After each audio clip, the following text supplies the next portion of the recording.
কোরআনের পাখিকে আজ অনেকে বলে মরে গেছে, না উনি মারা যায়নি, ওনাকে মেরে ফেলা হয়েছে। মুরব্বির সাথে আমি 10 মিনিট দেখা করেছিলাম 22 সালে।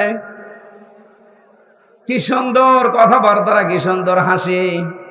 আমার তো একদিন পরে পরে আমরা সংবাদ পেতাম ওখানে, এত কঠিন অবস্থায় আমার রাখতো। যেদিন উনি মারা গেছে তার পরের দিন পেপারে দেখলাম যে উনি মারা গেছে। বাইরে এসে দেখলাম যে ভিডিওগুলো হাসপাতালে নিয়ে আসার সময়, বের করার সময় যে হাসিটা দিয়েছিল, কোন অসুস্থ মানুষের মুখ দিয়ে ওই হাসি বের হওয়ার কথা না। ওনাকে ধোঁকা দিয়ে বোকা বানিয়ে জেলার আর সুপার এখন স্বীকার করছে যে আমরা উপরের নির্দেশে এটা করেছি। আমাদেরকে বলা হয়েছিল যে সই স্বাক্ষর করে বলেন যে নির্বাহী আদেশে ছেড়ে দেবে। আমরা এই প্রসেস শেষ করে দিলাম। এই যে ডাক্তার মোস্তফা জামান নামে এই কোলাঙ্গার উপরের নির্দেশ পেয়ে শেষ পর্যন্ত সারা বিশ্বের আলেমদের মাথার মুকুট আমরা যাকে মনে করি, এই যে তাফসীর মাহফিলের জনক যিনি পৃথিবীতে, বিশেষ করে বাংলাদেশে তো হবেই। তাফসীর মাহফিলের শব্দ শুনলে মানুষ মনে করে আল্লামা সাঈদী।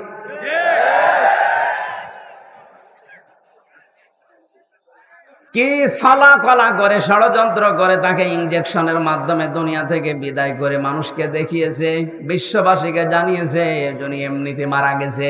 উনি এমনি মারা যায়নি, ওনাকে যেহেতু মেরে ফেলা হয়েছে সুতরাং উনি শহীদ। কথা বলেন না কেন? আজকে বিমানে আসার সময়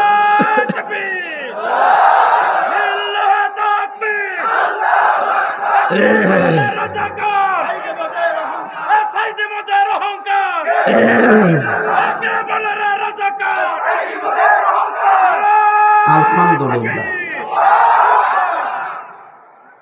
আজকে মিরপুরে নামাজ ছিল 10 নম্বরে, মিরপুর ঢাকা। নামাজ শেষ করে প্লেনে ওঠার পরে আমার পাশে যে লোকটা বসে আছে উনি আমারে বলছিল, হুজুর আমরা আপনার দলের লোক না, কিন্তু আমরা জানি আপনাদের আলেম কোলের সিনবল। লোকটা দেখলাম আল্লাহ রাসূল বিশ্বাস করে না, কথাবার্তা রাজা বুঝলাম। আমাকে বলছে আল্লামা সাঈদী আপনাদের কোরআনের পাখি বলে যারে জানেন, এই লোকটাকে এমনি মারা যায়নি, ওনাকে মেরে ফেলা হয়েছে। আপনারা যারা আছেন এই মানুষগুলাই চুপ করেন, এই মানুষগুলোকে আপনারা বলেন এই ডাক্তার মোস্তফা জামানকে নিয়ে আপনাকে যে রিমান্ডে নিয়েছিল 10 দিন, ওরে 2 দিন নেন, 2 দিন একটু রিমান্ডে নেন। ও সত্য কথা সব বলে দেবে যে কিভাবে কিভাবে কিভাবে। আমিরে জামাত ডাক্তার শফিকুর রহমান উদার হয়ে সবাইকে মাফ করে দিয়েছে, কিন্তু উনি একটা শেষ কথা জানিয়েছে, অন্যায়ের সাথে সরাসরি যারা জড়িত এই মানুষগুলোর কোনো ক্ষমা নেই। নবীজি যেমন 13 জনকে মাফ করেছিলেন, বলেছিলেন যদি এরা কাবা শরীফের গিলাফ ধরেও থাকে ওখানেও এদেরকে মেরে ফেলা লাগবে। 1500 বছর আগে যদি 13 জন ওইরকম হয়, 1500 বছর পরে আমার মনে হয় এখন 26 জন হয়ে গেছে। তার ভেতরে এই কালা অন্ডকোষ তো উড়িয়ে গেছে। এরকম আরো যে শয়তানগুলোর কারণে হাজার হাজার মানুষ বিনা কারণে আমার মতো 3 বছর 5 বছর 10 বছর 15 বছর জেলে ছিল, এদেরকে আপনি কি জবাব দেবেন? মাফ করে দিলেই সব হচ্ছে? কেউ যদি জালেমকে মাফ করে দেয় সেজন্য মুসলিমের উপর অবিচার করে। এজন্য ভুক্তভোগী যারা, আমরা তো জানি, আমার মেয়েটা আমারে চেনে না, ছোটটা, আমার মনে কি দুঃখ বলেন তো। আমি যদি অপরাধ করতাম আপনি আমার অভাবে রাখতে পারতেন, কিচ্ছু জানি না। কিন্তু সুখের সংবাদ, গত পরশুদিন আমার মামলা সব ঢিসমিস হয়ে গেছে। কারণ বিচারপতি দেখার পরে বলছে কি দেখে বিচার করব, এর ভেতরে তো কোনো মাল নেই। এতদিন আমি বিচার করতাম কিন্তু আমি পারি নাই, ওপরের নির্দেশ ছিল তাই। এখন যেহেতু এড়া ঘোড়া, কোনো চাপ নেই, এ মামলার কোনো বিচার নেই, সব ফেলে দিলাম। আজকে আমার উকিল দেখা করে বলল যে সব বাতিল করে দিয়েছে। আদালত পর্যন্ত হাসে যে একটা মামলা হলো, আর এইটার কারণে 3 বছরের জেলে রাখা লাগবে, অথচ সাজা যদি লাগিয়ে দেয় সর্বোচ্চ 3 মাস রাখার মতো, অথচ বিনা কারণে রেখেছিল কয় বছর? 3 বছর। আপনি তো মাফ চাচ্ছেন জনগণের কাছে, জনগণের ভেতর তো আমি একজন, আগে আমার কাছে মাফ চাবেন। আমি মন থেকে যদি মাফ করে দেই আপনি মাফ পাবেন। আমি যদি বলেন হুজুর আল্লাহ না, আল্লাহ মাফ করবে না, কারণ আল্লাহ আমার উপর ছেড়ে দিয়েছে, কারণ এই দায়িত্ব এখন আল্লাহর নেই। আল্লাহ তো হক্কুল্লাহ আর আমি হক্কুল ইবাদ। কথা বলেন, আপনি কোন মুখ নিয়ে ব্যারিস্টার আরমানের বোর কাছে মাফ চাবেন বলেন? আমান আজমির স্ত্রীর কাছে কি করে মাফ চাবেন? মহিলাটা আজ কত বছর অপেক্ষা করে না থাকতে পারে, কত বছর বিয়ে করে ফেলছে।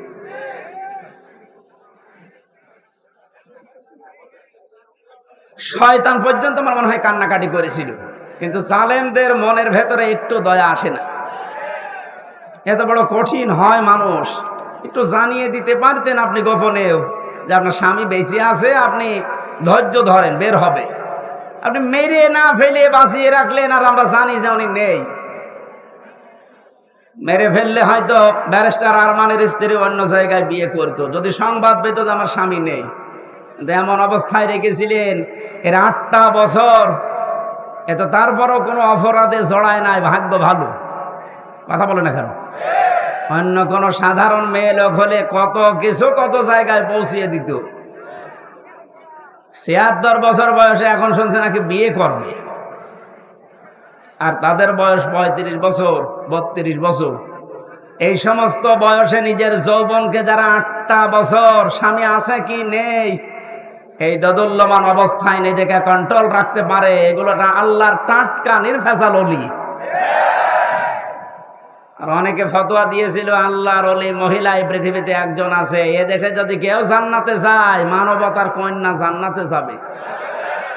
শয়তান এগুলো শুনতো আর হাসতো, আল্লাহ তুমি আমারে শয়তান বানিয়েছো। গাইবান্ধাবাসী খুব গুরুত্বপূর্ণ সময় আমরা পার করছি, যেহেতু কোরআনে কারিমের সূরা রদের আয়াতে আল্লাহ জানিয়েছেন যে যতক্ষণ তোমরা নিজেদেরকে না পাল্টাবে আমি আল্লাহ নিজে পাল্টিয়ে দেব না। সুতরাং আমাদের চেষ্টা করা লাগবে, আল্লাহ নিজে আমাদেরকে পাল্টিয়ে দেবে। চেষ্টা করার মালিক কে?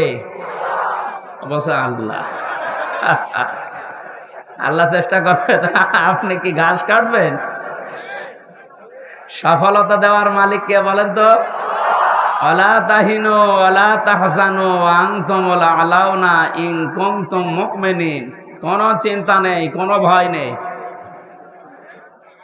পৃথিবীতে বিপদ যত বড় হোক, ঈমান যাদের ভেতরে আছে এদের ভয়ও নেই, চিন্তাও নেই, চিন্তার রেখাও এদের কাছে আসে না। তার বাস্তব প্রমাণ ডাক্তার শফিকুর রহমান, একটা জ্বলন্ত দৃষ্টান্ত। এই লোকটা, এত বড় বড় বিপদ আসে, শরীরের ভেতরে চেহারার ভেতরে কোনো চিন্তার লেশ পর্যন্ত আমরা পেলাম না। জেলখানায়ও দেখেছি না, কোনো চিন্তা নেই।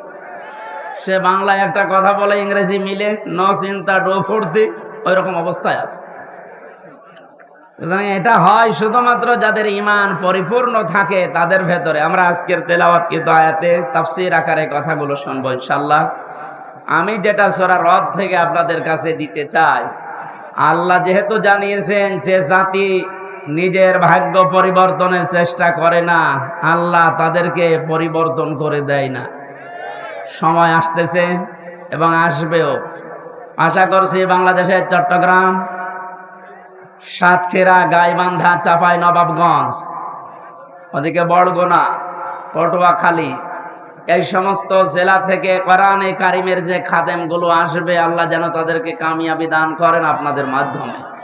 আমরা চাই এগুলো থেকে যদি বসে যায় কোরআনের কোনো খাদেম, তাহলে জেলার পুরা বদনাম হয়ে যাবে।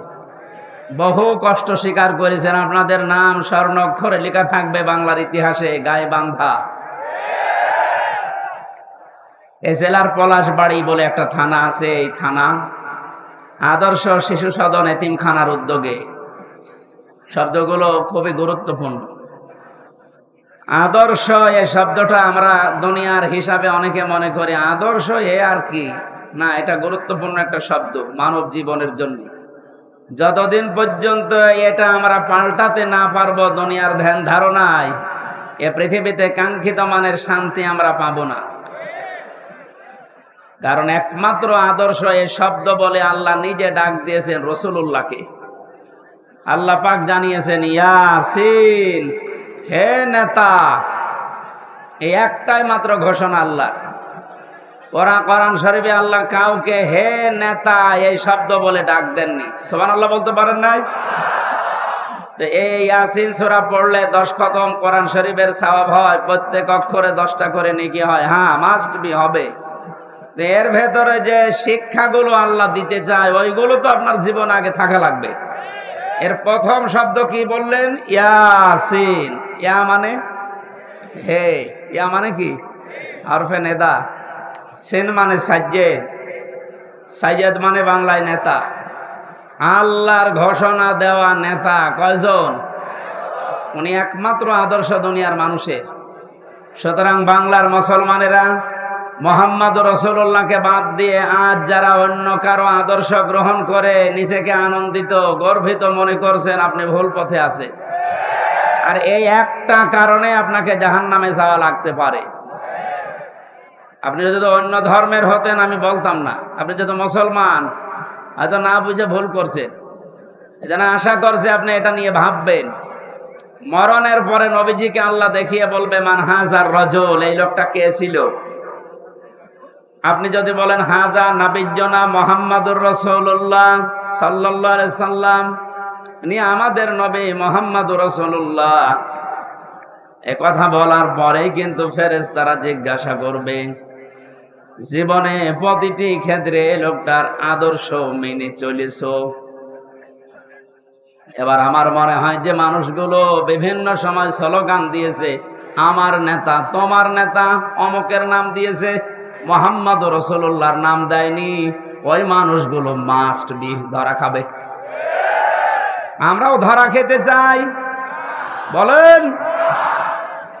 এরপরও যদি কারো মনের পরিবর্তন না হয়, সে যেন বিশ্বাস করে তার বিবেকের উপরে কুকুরে প্রসাব করেছে। ও বলছে ঠিক। এখন যদি বাড়িতে যান, এই যে যেখানে বসে আছে এনে যদি বাড়িতে সালাম দেওয়ার পরে ওনার স্ত্রী ওনারে গালি দেয় কুকুরের বাচ্চা বলে, ভালো লাগবে? বলেন? রাগ হবে না। উনি যদি জ্ঞানী মানুষ হয় চিন্তা করবে আমার তো শিক্ষিত বউ, এত ভদ্র ঘরের সন্তান, আমারে গালি দেয় কেন? অবশ্যই এর জিনে ধরেছে। কিসে? জিন অথবা পরিতে ধরেছে, নাই তো আমারে গালি দেওয়ার কথা না, স্বাভাবিক নেই। আপনি যদি কোরআনে কারিমের অথেন্টিক কথাটা শোনার পরে আপনার যদি বিশ্বাস দরবেশ বাবার মতো হতো, তাহলে আপনাকে আমি বলতাম না। ও দরবেশ কোরআন হাতে নিয়ে বলেছিল এর ভেতরে সমস্যা আছে, এই কারণেই তো দাড়ি কেটে ফেলেছে। আল্লাহকে অপমান করিয়েছে শুধু কোরআনে কারিমে, মানে সন্দেহ আছে এর ভেতরে এই কথা বলার কারণেই। যে লোকটা এই কথা বলতে পারে তার ঈমান বলে কিছু থাকার কথা। আল্লাহ বলেন যালিকাল কিতাবু লা রাইবা ফি, এর ভেতরে কোনো ভুল নেই, সন্দেহ নেই, সন্দেহের অবকাশও নেই। আর ওটা হাতে নিয়ে বলেছে এর ভেতরে সমস্যা আছে, তবে মেজর না। বলেন নাউজুবিল্লাহ। আমার ভাইরা, খুব অল্প সময় কথা বলবে গরমে, কিন্তু কথাগুলো আপনাকে নিয়ে যাওয়া লাগবে। ইয়াসিন বলে আল্লাহ যার নাম দিলেন তার নাম মুহাম্মদুর রাসূলুল্লাহ। সুতরাং আজকে থেকে যদি বিবেকটা কাজে লাগে, মুহাম্মদুর রাসূলুল্লাহ বাদ দিয়ে আপনি আর কাউকে নেতা আদর্শ হিসাবে মানবেন না। এ কথা দেওয়া যায় না? আলহামদুলিল্লাহ। পৃথিবীতে আল্লাহর বড় বড় দয়ার কথা আমরা শুনেছি। সবচাইতে বড় দয়া রহমত আল্লাহর পক্ষ থেকে মানুষের জন্য 4টা পেয়েছি। কয়টা? বলেন বলেন। এটা তিরমিজি শরীফের হাদিস। আল্লাহর নবী বলেন 1 নম্বরে মানুষের সবচাইতে বড় দয়া, কিন্তু এটা পেলে মানুষ বেজার হয়। আল্লাহর দয়া রহমত, অথচ মানুষ পেলে বেজার হয়। কথাটা কেমন হয়ে গেল না? নবীজি কেন বললেন এবার মিলান তো? এক নম্বরে পৃথিবীর বড় দয়া রহমত, মানুষ যেটা পেলেই বেজার হয়ে যায় অধিকাংশ, তার এক নম্বরে কন্যা সন্তান। আমরা কি বেজার হব? আজ যারা জুজুর ভয় দেখাচ্ছেন বাংলাদেশে নারীদেরকে, যে ইসলামী আন্দোলন একামতে দিন যারা আছে, এরা যদি ক্ষমতায় যেতে পারে আপনাদের ঘর বন্দি করে রাখবে, এই জুজুর ভয়টা দেখানো হচ্ছে না? বাংলাদেশের জামাতে ইসলামী বাংলাদেশের শ্রদ্ধাভাজন আমির, আমার মনে হয় কেউ যদি জিন্দা আল্লাহর ওলি দেখতে চায়, ওই লোকটার যেন দিকে তাকায়। টাটকা ওলি। আমরা ওলি আল্লাহ খোঁজার জন্য সিলেটে যাই, সিলেটে যেখানে যাওয়া দরকার ওখানে যাই না। এক কথা বলেন না কেন? জীবিত ওলি দেখতে হলে এখানে যাওয়া লাগবে, সিলেটের পাশে মৌলভী বাজার কুলাউড়ায়। হেঁটে গেলে মনে করবেন এটা একেবারে জিন্দা ওলি। উনি ঘোষণা দিয়েছে নারীদেরকে, আজ যারা জুজুর ভয় দেখাচ্ছেন, আমি গ্যারান্টি দিলাম যদি আল্লাহ আমাদেরকে জাতির খেদমতে কবুল করে, এই মেয়েরা পুরাটা উল্টিয়ে যাবে, তারা মনে করবে আমরা মায়ের কোলে আছি। ওনার কথার সাথে বাস্তবতার যেন আল্লাহ মিল করে দেন, বলেন আমিন। যারা কন্যা সন্তান যাদের আছে, আপনি বেজার হবেন না, কারণ কারো রিজিকের দায়িত্ব কারো হাতের ওপরে, ঘাড়ের ওপরে, মাথার ওপরে আল্লাহ দেয়নি। যে আসতেছে দুনিয়ায় তার রিজিক সে নিজে করে নিয়ে আসতেছে। কথা বলেন এখানে, দায়িত্ব যতদিন আপনার উপরে আছে যেভাবে হোক আল্লাহ চালিয়ে নেবে। যেহেতু এটা নবীর কথা, যে এটা বড় রহমত, অথচ আমরা বেজার হয়ে যাই। আমার তো আল্লাহ 2টা মেয়ে অলরেডি দিয়েছে, এখন যদি আরো মেয়ে আসে আমার কোনো নারাজি নেই, আমি খুশি। দ্বিতীয় নম্বরে হাদিসের ব্যাখ্যা শুধু বলছে, নবীজি জানিয়েছেন যারা মেয়ের বাবা আছো, মেয়েটা যখন কোনো বাড়িতে আসে ফেরেশতা পর্যন্ত বাড়িতে নাজিল হয়ে যায়। কোন ছেলে আসলে ফেরেশতা নাজিল হয়, কথা কোরআনেও নেই, হাদিসেও নেই। অথচ মেয়ে মানুষ আসলে ওই বাড়িতে আল্লাহ ফেরেশতা আগে পাঠায়। ফেরেশতারা আসার পরে মাথার উপরে হাত দেয়, ওই কন্যা সন্তানকে উদ্দেশ্য করে বলে এটা একটা দুর্বল দেহ, এটা দুর্বল দেহ থেকে বের হয়ে এসেছে। এই মেয়েটাকে যারা আদর যত্ন করবে, এর পেছনে শ্রম দেবে, দ্বীনের শিক্ষা দেবে, সৎ পাত্র থেকে পাত্রস্থ করবে, কিয়ামত পর্যন্ত আল্লাহর সাহায্য ওই বাবা মা গার্জিয়ানের উপরে থাকবে। বলেন সুবহানাল্লাহ। যেন আল্লাহর এই বড় দয়া, বড় রহমত আমরা যেন বেজার না হই কোনোদিন। মেয়ে হওয়া মানে স্ত্রীর উপরে রাগ না, আপনার রাগ হচ্ছে আল্লাহর উপরে, কারণ ওটা তো আর স্ত্রী বানায়নি, বানিয়েছে কে? দ্বিতীয় নম্বরে বেশি সবচাইতে বড় দয়া আল্লাহর পক্ষ থেকে, অথচ মানুষ বেজার হয়ে যায়, তার নাম মেহমান। নাম কি? এটার সাথে বাস্তবতার মিল আছে। যত ধনী মানুষ হোক, মেহমান আসলেই কেমন যেন মন খারাপ হয়ে যাচ্ছে। অথচ মেহমান যখন আসে, নবীজি বলেন সে তার নিজের খোরাকি সাথে নিয়ে আসে। বলেন সুবহানাল্লাহ। বিশ্ব নবী জানিয়েছেন 3 নম্বরে বৃষ্টি, 4 নম্বরে আল্লাহর নবী বলেন রোগ ব্যাধি। রোগ ব্যাধি যার যত বেশি হবে, তার দুনিয়ার অপরাধগুলো আল্লাহর মাধ্যমে মাফ করিয়ে নিষ্পাপ করে তার কাছে নিয়ে যাবে। সিস্টেম অপর পৃষ্ঠায় দেখুন তিরমিজি শরীফ, নবীজি বলেন 4টা বিষয়ে মানুষ আনন্দ পায়, 4টা বিষয়ে মানুষ খুশি হয়, কিন্তু আল্লাহর কাছে সবচাইতে ঘৃণিত নিকৃষ্ট এই 4টা। তার 1 নম্বরে নাম পেয়েছি যৌতুক। এদেশে নেই। সামাজিকভাবে আন্দোলন গড়ে তোলা লাগবে। বৈষম্য বিরোধী ছাত্র আন্দোলনের মাধ্যমে যেহেতু সংস্কার চলছে, আজ বাংলাদেশের সমাজগুলো থেকে যৌতুক নামে এই মানবতার মহা কৌতুক বিদায় করে সংস্কার করা লাগবে।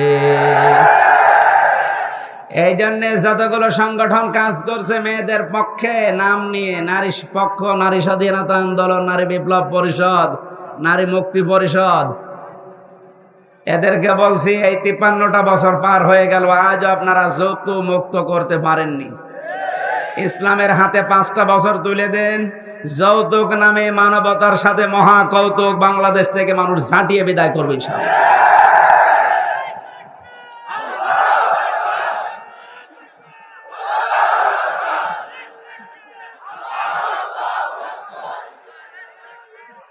গাইবান্ধাবাসী 2 নম্বরে পেয়েছি আল্লাহর কাছে ঘৃণিত মানুষের কাছে খুব আনন্দ লাগে, মজা লাগে, তার নাম গীবত। নাম কি? এটা করা যাবে না।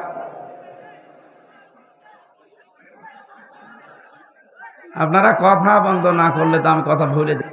মানুষের আসলে চাপ খুব বেশি হয়ে গেছে। নবীজি বলেন 3 নম্বরে মিথ্যা বলা, 4 নম্বরে সুদ আর ঘুষ খাওয়া।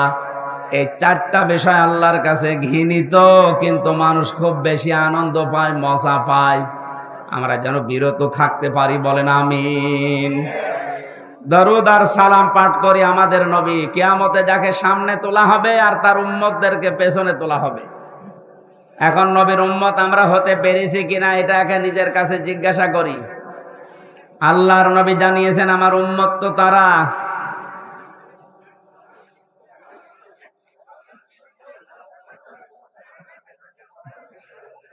সূরা আরাফের ভেতরে 2 জায়গায় আল্লাহ আয়াতটা দিয়েছেন, উম্মতি মুহাম্মদি, যে আমিও মুহাম্মদ রাসূলুল্লাহর উম্মত। এ কথা যদি কেউ ঘোষণা দেয়, দাবি করে, সে যেন মানুষকে ন্যায় এবং ইনসাফের দিকে ডাক দেয়। আপনার বিবেকের কাছে আমি প্রশ্ন করছি, আমি রাজনৈতিক কোনো এজেন্ডা নিয়ে আপনার কাছে কথা বলছি না। তো বাংলাদেশে এই মুহূর্তে ন্যায় এবং ইনসাফ প্রতিষ্ঠার জন্য যারা ডাক দিচ্ছে, আপনার বিবেক কোন দিকে সায় দেয় আপনি নিজেই বলেন। 2 নম্বরে এটা যারা শুধু ডাক দিয়েই ক্ষান্ত না, এটা যারা কায়েম করতে চায়, প্রতিষ্ঠা করতে চায়, এই 2টা গুণ যাদের ভেতরে আছে এরা নবীর উম্মত বলে দাবিদার, উম্মত বলে দাবি করতে পারে। আল্লাহ আমাদেরকে যেন এই 2টায় গণান্বিত হওয়ার তৌফিক দান করেন, আমিন। কোরআনে কারিমের বহুল আলোচিত একটা সূরা, সূরা মাআরিজ। কি নাম বললাম? এই মাআরিজ সূরা থেকে আমি কয়েকটা আয়াত পড়েছি বর্তমান প্রেক্ষাপট সামনে নিয়ে। কোরআনে কারিমের আয়াতকে আমি তাফসীর আকারে কথা বলার চেষ্টা চালাবো। ওমা তাওফীকি ইল্লা বিল্লাহ। জবান খুলে আগে একটু তেলাওয়াত করেন, আউযু বিল্লাহি মিনাশ শাইতানির রাজীম, বিসমিল্লাহির রহমানির রহিম, ওয়ালা ইয়াসআলু হামীমুন হামীমা। আজকের আলোচনার বিষয় হচ্ছে মুক্তিপণ। কি বললাম? জবান খুলে বলেন, কি বললাম? এটা আমি বানিয়েছিলাম জেলখানায় থাকতে 22 সালে। বাংলাদেশের এই উত্তর অঞ্চলের ইসলামী আন্দোলন জামাতে ইসলামের শ্রদ্ধাভাজন সহকারী সেক্রেটারি জেনারেল, আপনাদের বিভাগের কৃতি সন্তান জনাব এটিএম আজহারুল ইসলাম, উনি আমাকে জেলখানায় থাকতে বলেছিল, হামজা এই বইটা পড়ো, অনেক তথ্য জাতিকে দিতে পারবা, প্রোডাক্টিভ মুসলিম। ওর ভেতর থেকে আমি একটা সাবজেক্ট বানিয়েছিলাম কোরআনে কারিমের এই আয়াতের সাথে। ওখানে বাংলা লেখা দেখেছিলাম, এর নাম হবে মুক্তিপণ। কি বলেন তো? এই শব্দটা নিয়ে আজকে আমরা ব্যাখ্যামূলক কথা বলবো ইনশাল্লাহ। এখনো আওয়াজ আসছে কানে?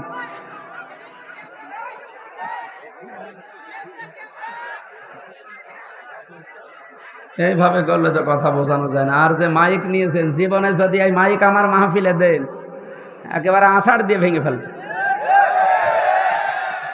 গলাটাই আজকে শেষ করে দেবে। কি মাইক নিয়েছেন আপনি? একটা আওয়াজ হলো,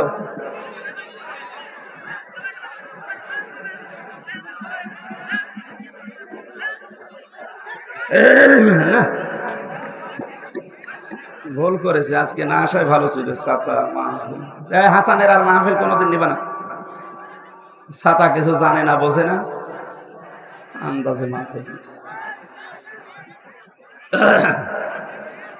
বলিছে এত করে যে টাকা পয়সা আমার দরকার হয় কম দিয়ে, আপনি জেলা শহরের মাইক নেবেন, রংপুর থেকে মাইক নিয়ে আসা যায় না? কোথায় বাদাম বিক্রি করে মাইক নিয়েছেন?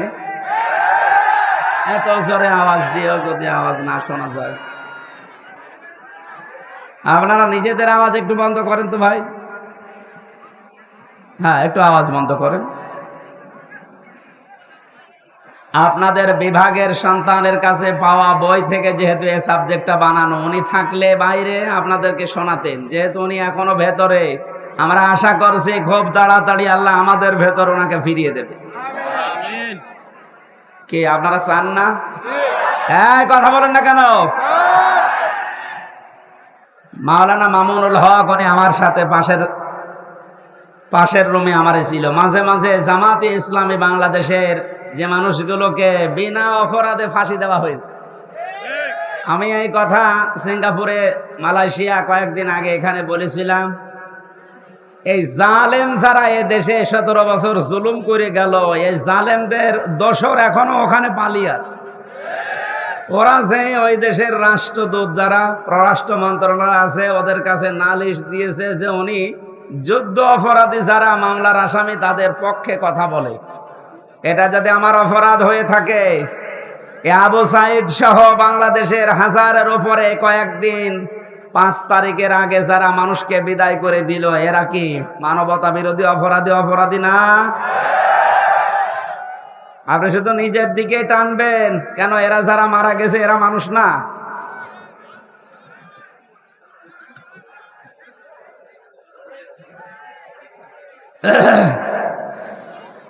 গাইবান্ধাবাসী কিয়ামতের একটা কঠিন পরিস্থিতি আল্লাহ আমাদের সামনে তুলে ধরেছেন। এরপরে আয়াতগুলো দিয়ে আরম্ভ করছেন। আল্লাহ পাক বলেন, এমন জালজালা অবস্থা আমি পয়দা করব কিয়ামতের ওই ময়দানে, বুড়ো যুবক মানুষ দৃশ্য দেখেই বিদ্ধ হয়ে যাবে। ছোটাছুটি করতে থাকবে মানুষ, মেয়েদের লজ্জায় স্থান লাগবে না, সন্তান হওয়ার জন্য পেট ফেটে বের হয়ে পড়ে যাবে। বলেন নাউজুবিল্লাহ। 50 আলফা সানা মিম্মা তাউদ্দুন, মানুষ 1 2 3 4 করে যেভাবে গণনা করে, কিয়ামতে এক একটি দিন হবে আমাদের এই গণনা হিসাবে 50,000 বছরের মতো লম্বা। আপনি আওয়াজ কি কমাচ্ছেন নাকি? হ্যাঁ, বাইরে চলে গিয়েছে আজকে, আসলে হলো না আপনাদের। আগে এখন থেকে মাহফিল নেওয়ার আগে মাইক বলবো, আগে এভাবে হয়নি। আমার এখনই গলা ব্যথা করছে ভাই। এরে এখন আপনি মেরে ফেললেও হবে? বলেন তো, ওর মায়ের 700 কত পাওয়ার, এখানে 2000 পাওয়ার লাগবে।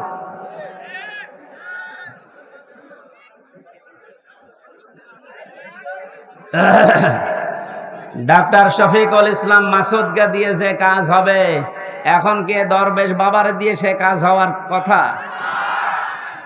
জানিয়ে এসেছিল দরবেশ বাবার মতো, এখন লাগবে শফিকুল ইসলাম মাসুদের মতো। কথা বলছেন না কেন? আপনি পাবেন কোথায়? এই জন্য তো আমার কষ্ট হয়ে যাচ্ছে। এরকম একটা দৃশ্য আল্লাহ সামনে যখন নিয়ে আসবেন, আল্লাহ পাক আমাদেরকে সতর্ক করছেন, কোন বন্ধু কিন্তু বন্ধুর পরিচয় পর্যন্ত দিতে রাজি হবে না। আজ বাংলাদেশে আমরা একটা বাস্তব অভিজ্ঞতা দেখতে পেলাম, বন্ধুর পরিচয় দেওয়া না, বন্ধু অনেককে পরিচয় করিয়ে দিয়েছে। এই যে অবৈধ আনিসুল হক, ওরে যখন ধরেছে, ও যদি নিজে চলে যেত, দরবেশ বেঁচে যেত। ধরা খাওয়ার পরে বলছে আমারে, ওই যে ওরে নিবেন না, ওটা দরবেশ। কেন? ও যে বললো আমি নৌকার মাঝি। কিসের মাঝি? ভালো করে তাকান, সালমান। ওরা আশ্চর্য হয়ে গেছে যে মানুষ এত নিচে নামতে পারে। বাঁচার জন্য মানুষের দুনিয়ায় যদি এই করে, তাহলে বোঝা যাচ্ছে দাড়িটা এটা নবীর সুন্নত হিসাবে রাখে না, এটা ধোঁকা দিয়ে বোকা বানানোর জন্য রেখেছিল। আল্লাহ বলেন কিয়ামতের সবচাইতে বড় আপন বন্ধু যারা, এ মানুষগুলো নিজেরা নিজেদেরকে পরিচয় দেবে না। ইউবাসসারুনাহুম, যখন তাদেরকে একেবারে দৃষ্টিগোচর করা হবে, সামনাসামনি যখন মানুষকে নিয়ে আসা হবে, এ মানুষগুলো সবচাইতে বড় বেঈমানি করবে যে না আমি চিনি না। আল্লাহ পাক বলেন ইয়াবাদুল মুজরিমু লাউ ইয়াফতাদি মিন আযাবি ইয়াউমিযিন বিবানি। এই কঠিন পরিস্থিতি যখন তৈরি হবে, এই মানুষটা নিজেকে বাঁচানোর জন্যে ও যা আছে সব ফিদিয়া হিসাবে, জরিমানা হিসাবে দিতে রাজি হয়ে যাবে। আজকে দরবেশের কথা দেখেছেন যে আমারে ছেড়ে দেন, বাংলাদেশ আমি ঠিক করে দেব। মুক্তিপণ হিসাবে মানুষ ওই দিন সব দিতে রাজি হয়ে যাবে। পৃথিবীতে যত আপনজন আছে তাদের নাম আল্লাহ সিরিয়াল আকারে কিছু দিয়েছেন, ওয়া সাহিবাতিহি ওয়া আখি। প্রথমে মানুষ তার স্ত্রী সন্তানকে বলবে আল্লাহ তুমি এগুলো নিয়ে যাও, আমার ভাইকে তুমি নাও। ও ফাসিলাতি হিল্লাতি তবে, এই দুনিয়ায় যারা তাকে আশ্রয় দিত, দলীয় লোক, সামাজিক লোক, বংশের লোক, যারাই তাকে আশ্রয় প্রশ্রয় দিত, এই মানুষগুলোকে বলবে আল্লাহ এগুলো দিয়ে দিলাম। বলেন নাউজুবিল্লাহ। এ কথাকে আপনি 100 ভাগ বিশ্বাস করেন? বলেন। আমি আমার নিজের কথাই বলছি, আপনি নিজের সাথে এবার মিলাবেন। এই যে নিজের দলীয় লোকজন সব মানুষ দিতে চাইবে মুক্তিপণ হিসাবে,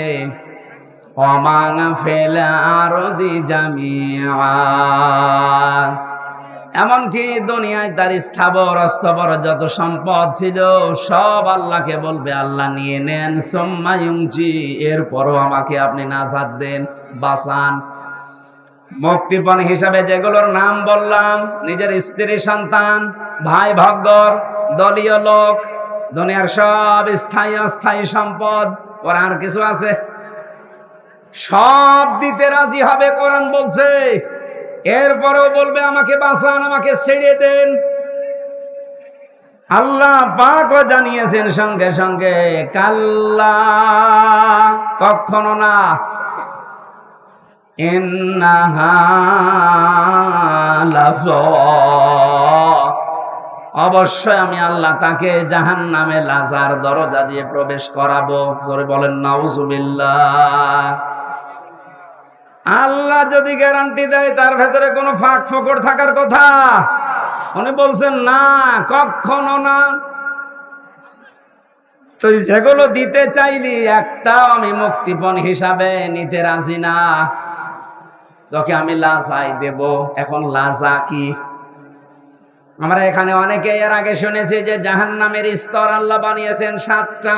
কয়টা? বলেন বলেন। জান্নাতের স্তর কয়টা? 100টা। আমরা তাই 8টা জানি। কোরআনে কারিমের ভেতরে 100টার উপরে জান্নাতের স্তর আল্লাহ সাজিয়েছেন। এর ভেতরে জাহান্নামের স্তর যেহেতু 7টা, ধাপ 7টা, এক একটা ধাপের আলাদা আলাদা নাম আছে। 3 নাম্বার যে ধাপটা তার নাম লাযা। আল্লাহ বলেন এত ভয়ঙ্কর যাক, নাযাআতাল লিশাওয়া। এই জায়গায় প্রবেশ করানোর সঙ্গে সঙ্গে মানুষের চামড়া খসিয়ে ফেলবে। বলেন নাউজুবিল্লাহ। এ পৃথিবীতে যত রকমের শাস্তির জায়গা আমি জীবনে যত দেখেছি, এই যে আয়না ঘরের নাম এখন শুধু শুনছি, আগেও বলতে পারতাম কিন্তু আমার বলতে দেয়নি। আমিও মাটির নিচে ছিলাম, গুম হয়েছিলেন এই যে আপনাদের এলাকার সন্তান। কত মানুষ গুম হয়েছিল এই দেশে। অনেকে বলে যে কি করেছে যে তাদের এত কিছু বলা লাগবে, গালি দেওয়া লাগবে। বাংলাদেশে যদি জালেমেরা কিচ্ছু না করে থাকে, ওদের শাস্তি দেওয়ার জন্য, বরদোয়া করার জন্য আয়না ঘরে যথেষ্ট। আমি শুধু নাম শুনেছি, যে বাস্তবতা কত নির্মম। একটা পশুর সাথেও মানুষ এত নিকৃষ্ট আচরণ করে না। আমার সাথে যে মাওলানা ছিল মুফতি ফখরুল ইসলাম, উনি বলছিলেন আমাকে নিয়ে প্রথমে আমার এই হাঁটুর ভেতর দিয়ে হাত দিয়ে হ্যান্ডকাপ দিয়ে 24 ঘন্টা বেঁধে রাখতো একটা তারের সাথে। শুধু টয়লেট করার জন্য 1.5 থেকে 2 মিনিট সময় দিত, খাওয়া দাওয়ার জন্য কয়েক মিনিট দিয়ে 24 ঘন্টা এভাবে বাঁধা। ঘুম নেই, একটু ঘুম যদি আসে গরম দিত। ওই আপনি বলেন তো, কোনো বিড়াল বেঁধে রাখে মানুষ, পাখি খাঁচার ভেতরে রাখে, তারপরে তো কঠিন আচরণ করে। এরপরেও যদি জালেমরা নিজেদের জুলুমের ফিরিস্তি খুঁজে না পায় যে কি করেছি আমি, যে আমার পদত্যাগ করা লাগবে, প্রকাশ্য গুলো তো বাদই দিলাম, গোপনে সেইটা এইটাও যদি এখন সামনে ভালোভাবে নিয়ে আসেন, আপনি যে জালেম ছিলেন পৃথিবীতে তামাম দুনিয়া স্বীকার করবে। এই জন্য উপদেষ্টার যারা আছে তাদের একজন আসিফ, এই ছেলেটা জানিয়েছে বাংলাদেশের আয়না ঘর যেখানে যেখানে আছে এগুলো ধ্বংস করা লাগবে না, এগুলো রেখে দেন, মানুষ যেন দেখে বসে যে পৃথিবীর ময়দানে বাংলাদেশ নামক জায়গায় একটা জালেম ছিল।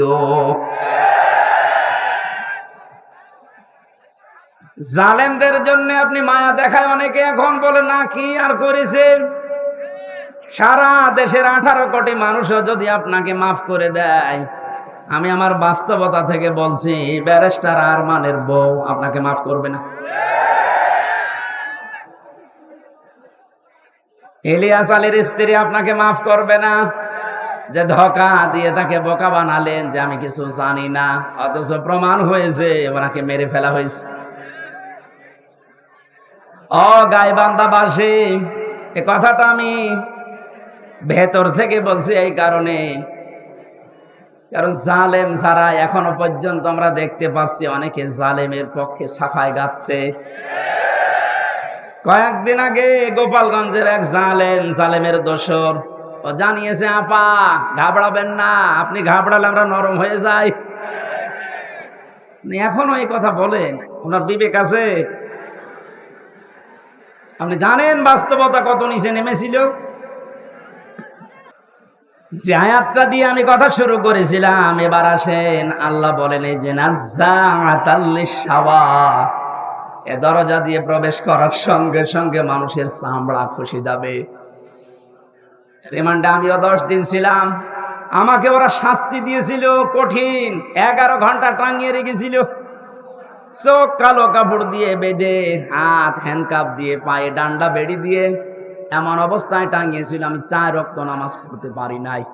একেবারে যে কোরআন আমার সামনে, আমি সত্য কথা বলছি, জোহর আসর মাগরিব ইশা আমি ইশারায় পড়েছিলাম, কারণ জানি না যে এখন জোহর না আসর। মাটির নিচে এমন এক ঘরে নিয়েছিল, ওখানে দিন রাত বসা যায় না।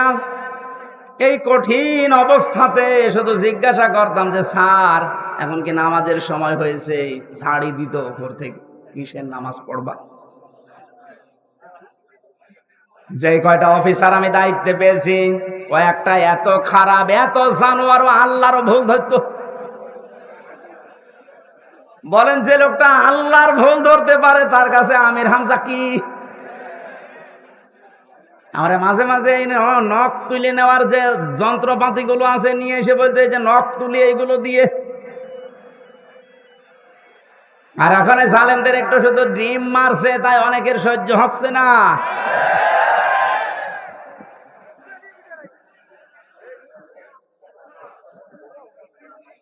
এত বড় কঠিন শাস্তির ভেতরে কেউ 8 বছর 10 বছর, আমি তো কান্নার আওয়াজ শুনতাম মাঝে মাঝে 7 তলা থেকে। কারারক্ষীরা বলতো, এমনকি ওখানে প্রশাসনের যে মানুষগুলো বলতো, হুজুর এখানে অনেকেই 2 বছর 3 বছর 5 বছর আছে, কেউ জানে না। আপনি যদি বাইরে যেতে পারেন বলবেন। কিন্তু ভাগ্যের নির্মম পরিহাস, বের হওয়ার পরে এমন এমন থ্রেট দিয়েছে, যদি কোনো কথা উচ্চারণ করি আমিও গায়েব হয়ে যাব। আল্লাহ যেহেতু নিচে দয়া করে এখন সুযোগ দিয়েছে, এ বাংলাদেশে শুধু ডিবি অফিসে না, এই ডিজিএফ এর দায়িত্বে যারা আছে, আর্মির এখানে মাটির নিচে আয়না ঘর না, এরকম বহু জায়গায় আছে, যেখানে যেটা আছে খুঁজে বের করে ওখান থেকে সবাইকে তাড়াতাড়ি মুক্ত করে দেন। এটা মানবতার সাথে সব চাইতে বড় অপরাধ। এই আয়না ঘর, এই গুম। আজকে বিশ্ব গুম দিবস ছিল। বাংলার মানুষেরা এ কঠিন কঠিন শাস্তির পরও আমরা ব্যারিস্টার আরমানের দিকে তাকিয়ে দেখলাম ওনার মাথার চুল উঠে গেছে, কিন্তু চামড়া ওঠে নাই। আর আল্লাহ বলেন নাজ্জাতাল লিশাওয়া, এই লাজা দিয়ে প্রবেশ করার সঙ্গে সঙ্গে মানুষের আগে চামড়া উঠে যাবে। এখন আপনি টের পাচ্ছেন তো কঠিন, কত বড় ভয়ঙ্কর জায়গা। এই লাজার ভেতরে আল্লাহ বলেন তাদউ মান আদবারা ওয়া তাওয়াল্লা, তাদেরকে লাজা ডাকতে থাকবে যারা সত্যকে সত্য জানার পরেও পিঠ ফিরিয়ে চলে গেছে। এই যে সেই 8:30 থেকে 9:30 থেকে আরম্ভ করেছি, এখন 10:30 বাজতেছে। একটা ঘন্টায় যত কথা বললাম, একটা কথা কোরআনের বাইরে, হাদিসের বাইরে মন মতো বলেছি। এখন উদাহরণ যদি দিয়েছি কোরআনের সাথে মিলিয়ে দিয়েছি। এই সত্য পথের দিকে আপনাকে আমি আহ্বান জানাচ্ছি। আমরা এক জালেম থেকে মুক্ত হয়ে পৃথিবীর আর কোন জালেমের হাতে ধরা দিতে চাই না। আমরা এখন কোরআনে কারিমের বাস্তব অভিজ্ঞতা দেখতে চাই। কারণ এই দেশটা 53 বছর স্বাধীন হয়েছে, বাবা চালিয়েছে অনেক দিন। আমরা দেখলাম, আমি দেখি নাই, মুরব্বী দেখেছি। স্বামী চালিয়েছিল, আমি দেখি নাই, কারণ 92 সালে জন্ম। মুরব্বীরা দেখেছে। চাচা চালিয়েছিল, আমি দেখেছি না, কানে জানি না, শুনেছি। কথা বলছি না কেন? ববরটা তো দেখলাম, ভাবিরটাও দেখেছি। সবাই তো সবার মতো চালিয়েছে। এখন শুধু দেখতে বাকি আছে যে কোরআন দিয়ে দেশ চললে কেমন দেখা যায়।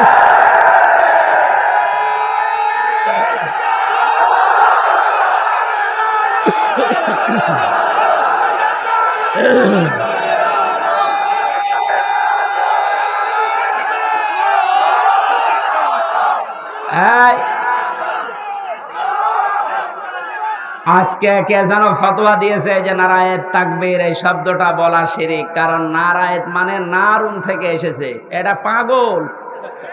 নারায়ণ শব্দটা নারতুন থেকে, নারতুন মানে উচ্চ, তাকবীর মানে আল্লাহর আওয়াজ। তাকবীর মানে কি? নারায়েত তাকবীর, এই উচ্চ আওয়াজে আপনি তাকবীর দেন। এই শব্দটা এখান থেকে, ওরা নারায়ে এখান থেকে নিয়ে এসেছে। নারুন মানে আগুনের তাকবীর। এটা আমাদের কলবের, অন্তরের এবং আত্মার সাথে মিশে থাকা একটা তাকবীর। এটা হযরত ওমর যেদিন দিয়েছিলেন, কাফেরেরা তাড়াতাড়ি করে দরজা জ্বালানা বন্ধ করে বলছে দরকার নেই, ওর সামনে গেলে মাথা থাকবে না। সুতরাং এই তাকবীর আমরা মরণ পর্যন্ত দিতে রাজি আছি। এই শব্দটা শুনে যারা মৌলবাদ বলে অনেকে আওয়াজ তুলেছিল, আপনি আল্লাহু আকবারের শব্দের যদি মৌলবাদ বলে উল্টাপাল্টা ফতোয়া দেন, আপনার জানাজা পড়া, কবরে যাওয়া জায়েজ নেই। কারণ আপনি এমনিতেও জাহান্নামে যাবেন, অমনিও জাহান্নামে যাবেন। তাহলে সত্য পথের দিকে ডাকার পরে আমরা চাই চর্ম চোখে দেখতে যে কোরআন দিয়ে চললে কেমন দেখা যায়। যেহেতু আল্লাহর সাহায্য এবং বিজয় আমরা কিছু দেখতে পেয়েছি।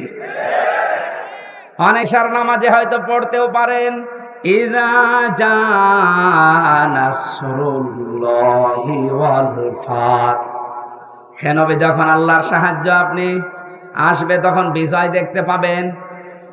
বিজয়ের ভেতরে যতগুলো কাজ আছে তার অন্যতম একটা কাজ হচ্ছে ওয়ারাআইতান নাসা ইয়াদখুলুনা ফি দীনিল্লাহি আফওয়াজা।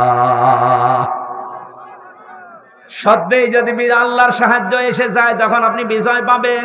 আমার তো মনে হয় এত বড় বড় মহারথীরা এই 17 বছর চেষ্টা করে জালেমের একটু চুল পরিমাণ নড়াতে পারে নাই, কিন্তু ছাত্ররা যা করে দেখিয়েছে, এই বৈষম্য বিরোধী ছাত্র আন্দোলনের এই নেতারা, আমার মনে হয় আল্লাহ আবাবিল পাখির মতো তাদের কাজে লাগিয়েছে।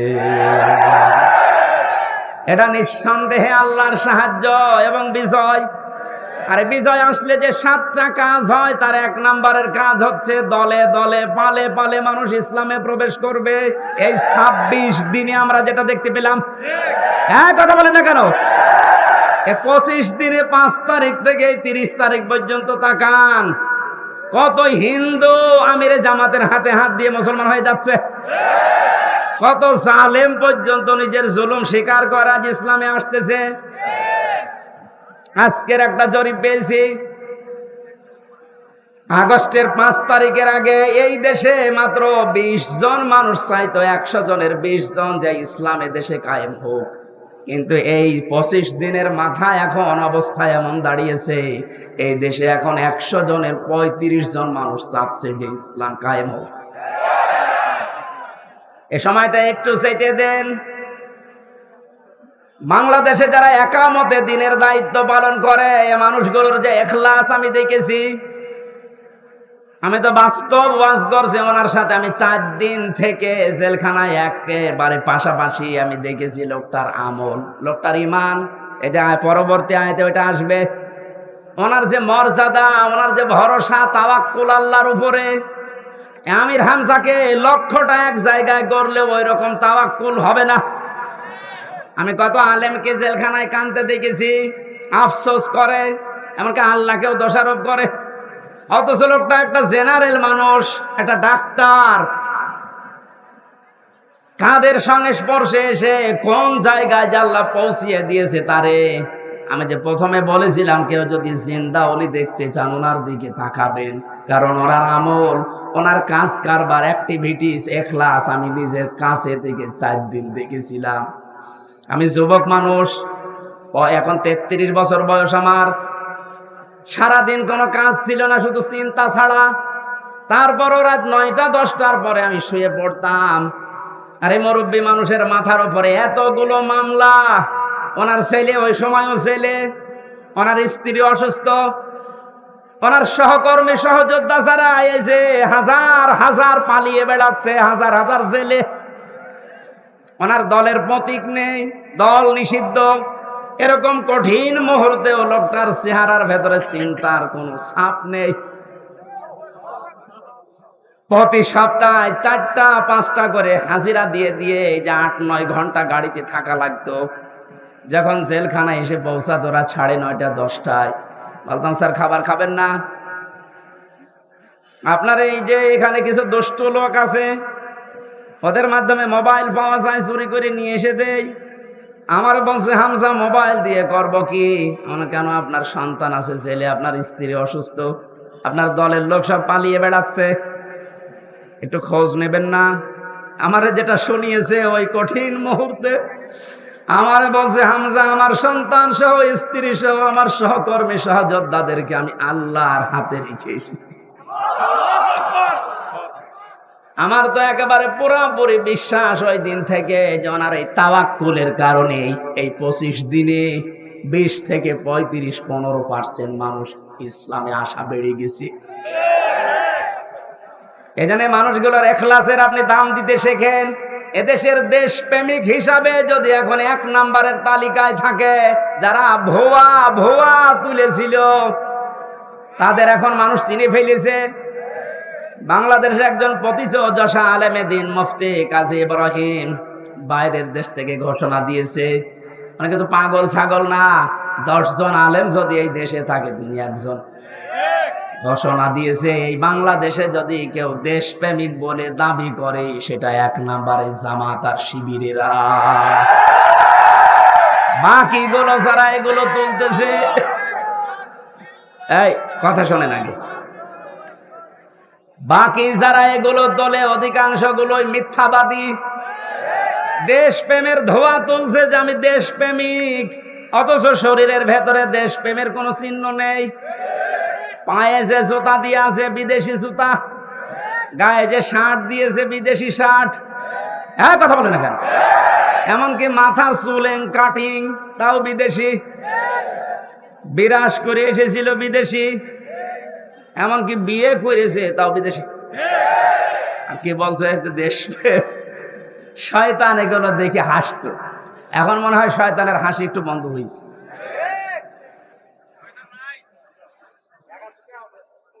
এখানে সত্য পথে আহ্বান করলে আপনার অন্তত কিছু না থাকলেও কিন্তু বিবেক আছে। বিবেক থাকার পরও যদি কেউ উল্টা দিকে চলে যান, সে যে দলের লোক হন, আপনাকে আল্লাহ লাজাই দেবে। লাজাই গেলে প্রথমে চামড়া খসে যাবে। অজামা ফাআওয়া।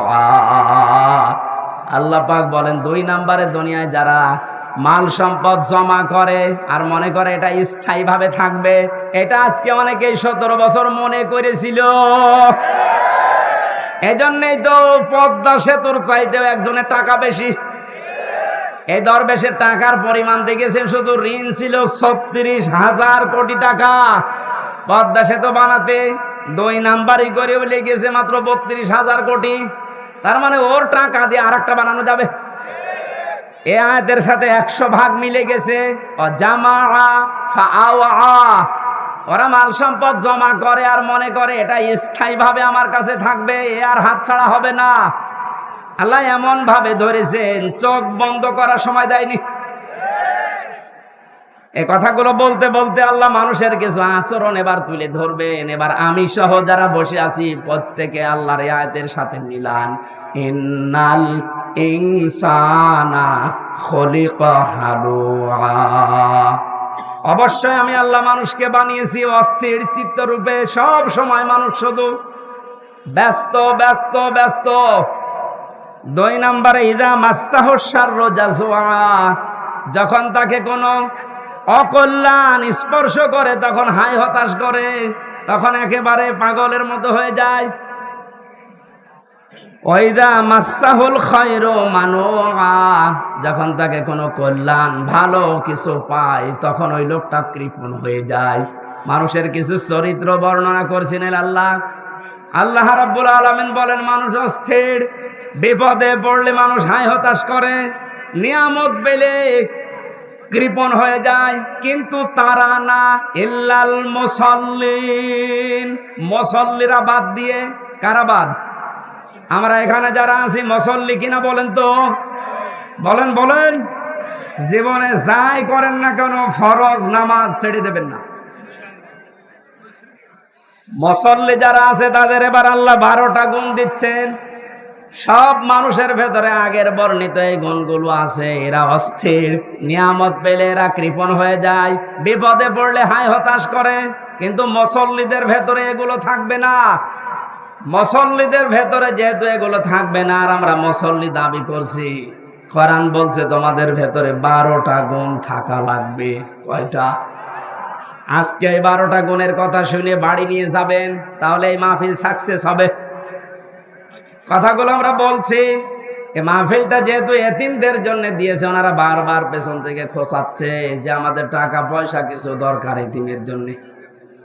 3-4 মিনিট সময় দিচ্ছি, 12টা গুণ আমি বলবো। যারা যাচ্ছে ওনাদের কাছে সর্বোচ্চটা একেবারে শেষ, বাড়ি যাওয়ার ভাড়া রেখে বাকিটা দিয়ে দেবে।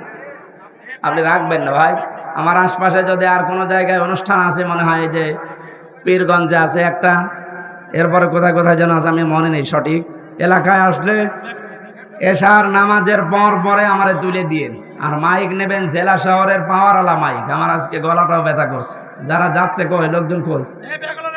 আমি পারিবারিক জীবন নিয়ে মেয়েদের জন্য 2টা বই লিখেছিলাম, জেলখানায় বসে বসে কোট করে, বাইরে এসে ওটা পাবলিশ করেছি। ওই যে গাড়ি আছে ডানে, আপনার মেয়ের জন্যে, বিশেষ করে মেয়ের জন্য আর বর জন্য নিয়ে যাবেন।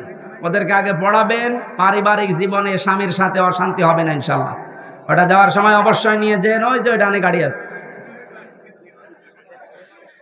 আব্দুল করিম ভাই 10,000 টাকা পাঠিয়েছে, জোরে বলেন মারহাবা। মাওলানা নজরুল ইসলাম ভাই 10,000 টাকা, লিল্লাহে তাকবীর। আলেমরা টাকা দিচ্ছে, আর যাদের টাকা আছে এরা কি করছে? আবু বকর সিদ্দিক ভাই পাঠিয়েছেন 5,000 টাকা, জোরে বলেন মারহাবা। আবু তালিব সরকার ভাই পাঠিয়েছেন 3,000।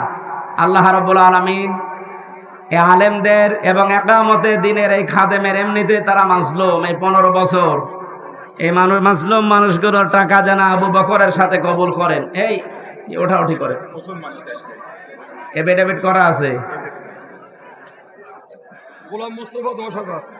গোলাম মোস্তফা ভাই এ মাহফিলের জন্য এতিমদের 10,000 টাকা, বলো ধরেন, বলেন মারহাবা।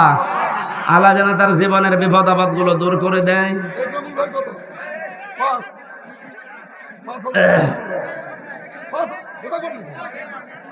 না, মাওলানা ইকরামুল হক 5000। মাওলানা একরামুল ভাই পাঠিয়েছেন 5000। জোরে বলেন মারহাবা। এই নিজে না দিতে পারলে একটু। এখানে আমার এক ভাই এসেছে অমুসলিম কুড়িগ্রাম থেকে, উনি ইসলাম ধর্ম গ্রহণ করবে, যে এফিডেভিট করে নিয়ে এসেছে। লিল্লাহে তাকবীর। নাম কি ওনার? নূর ইসলাম বর্তমান। না, এখন নাম কি? নাম কি ছিল? আমাদের তো কালেকশনে ব্যাকআপ করবে ব্যাগ নিয়ে আমাদের ভলান্টিয়ার ভাইরা, হ্যাঁ, আপনারা দয়া করে একটু বসে পড়ুন, জিকিরের সাথে দয়া করে একটু জিকিরের সাথে বসে পড়ুন। আপনারা একটু জিকিরের ওই লোক কই? আপনাদের এলাকার ইমাম। আমাদের ব্যাগগুলো হারিয়ে যাবে, আপনারা একটু বসে পড়ুন। আচ্ছা শুনেন, এখনই আমাদের একজন হিন্দু ভাই ইসলাম গ্রহণ করবে, আপনার সবাই বসে পড়ুন, সবাই বসে, এখনই বসে পড়ুন, সবাই বসে পড়ুন, এখনই ইসলাম গ্রহণ করবে।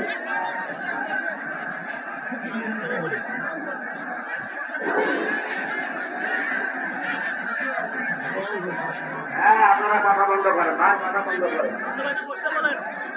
হযরত ওমর যেদিন মুসলমান হতে এসেছিলেন, বিশ্বনবী তাকবীর দিয়েছিলেন। আপনারা দেন তো লিল্লাহে তাকবীর।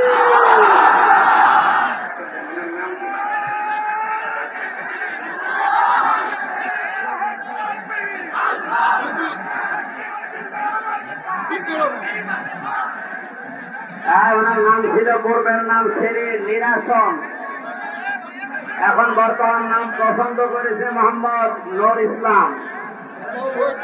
ওনাকে আমরা কালেমা পড়ানোর মাধ্যমে আমাদের ইসলাম ধর্মে দীক্ষিত করবো ইনশাআল্লাহ। এই আপনারা কথা বন্ধ করুন। বিসমিল্লাহির রহমানির রহিম। লা ইলাহা ইল্লাল্লাহ মুহাম্মাদুর রাসূলুল্লাহ। আশহাদু আল্লা ইলাহা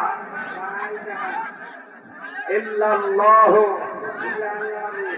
ওয়াহদাহু লা শারীকা লাহু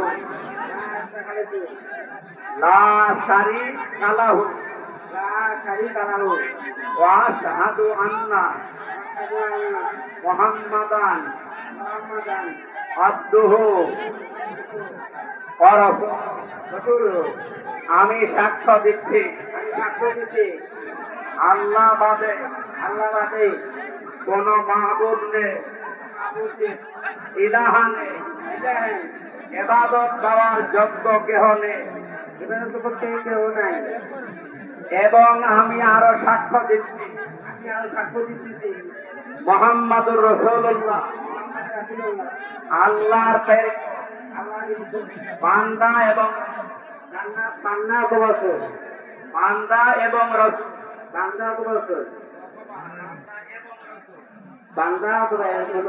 এবং এই মুহূর্তে উনি আমাদের ভেতরে নিষ্পাপ, আমাদের সবারই গোনা অন্ত কম বেশি আছে, ওনার এখন আর কোনো গোনা নেই। আমরা এই নাকল মুসলিমদের ভাইয়ের পক্ষ থেকে আমরা ওনাকে বুকে আলিঙ্গন করছি। লিল্লাহে তাকবীর।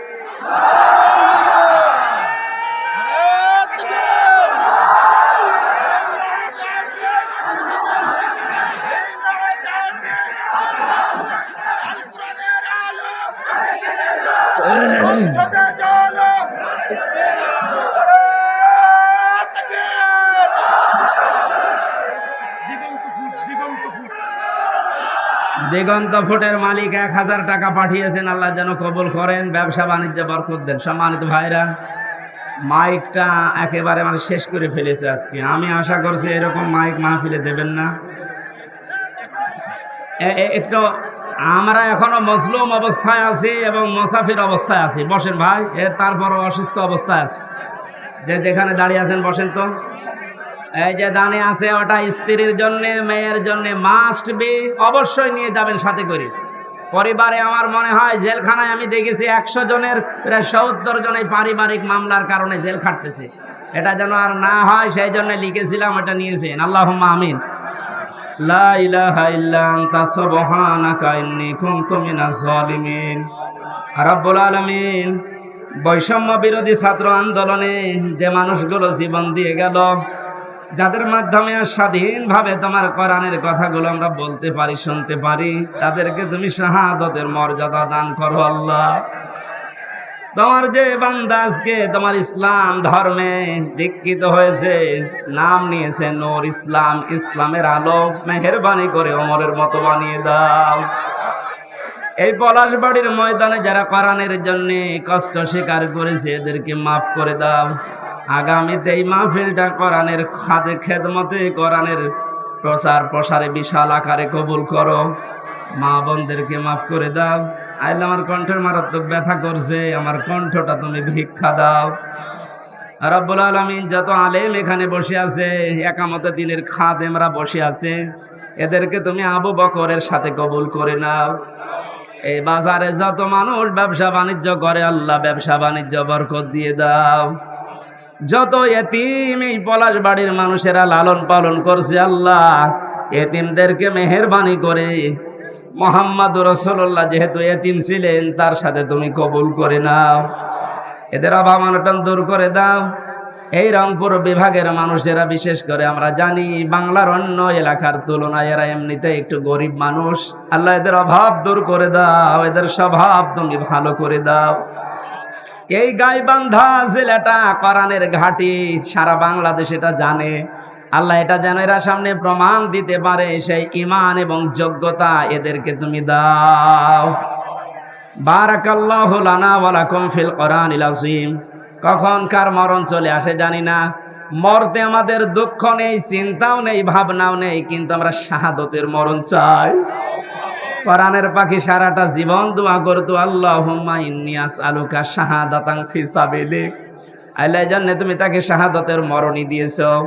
আমরা সবাই মন থেকে এই দোয়া করছি, আল্লাহ তুমি আমাদেরকে শাহাদতের মরণ দিয়ে ধন্য করো। যখন এই মরণ আসবে, শেষ কথা যেন আমাদের মুখ দিয়ে বের হয়, লা ইলাহা ইল্লাল্লাহু মুহাম্মাদুর রাসূলুল্লাহ। জীবনে যদি এই মাইক আমার